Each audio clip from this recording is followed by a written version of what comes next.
tulikuwa na mkutano na vijana waendesha bodaboda. Dhumuni halisi ni kuzungumzia masuala ya kiusalama, kwa sababu hawa ni wadau wakubwa sana kwenye usalama wa wilaya, kwa sababu kila tukio linalotokea katika mazingira ya mitaa yetu hawa jamaa wanahusika. Kwa hiyo tulitaka tuzungumzie masuala ya usalama.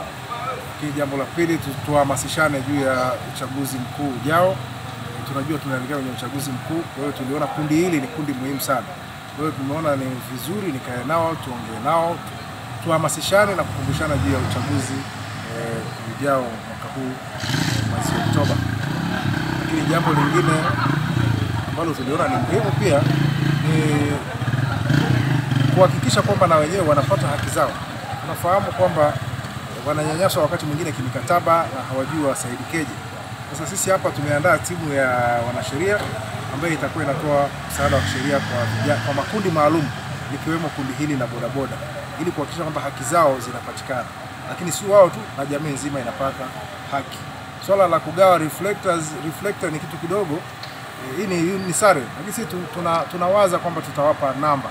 Kila mmoja atakuwa na namba yake na itaandikwa, ili unapopanda hata kama umesahau mzigo kwenye bajaji, kwenye bodaboda, unaweza kusema nilipanda bajaji namba fulani, itajulikana iko kijiji gani, na tutawasajili mpaka baadaye tunavyozidi kwenda tutawasajili kielektronic, ili tuwe na database ambayo inaonyesha namba yao, wanapoishi na kila kitu kuhusu wao, taarifa zote kuhusu wao.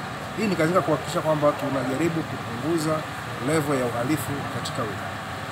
Labda sasa unawapa ito gani vijana wa bodaboda kwa wilaya ya Lushoto? Vijana wa bodaboda ni jeshi kubwa. Kwanza pale nimeuliza wangapi mpaka saa hizi hawajajiandikisha.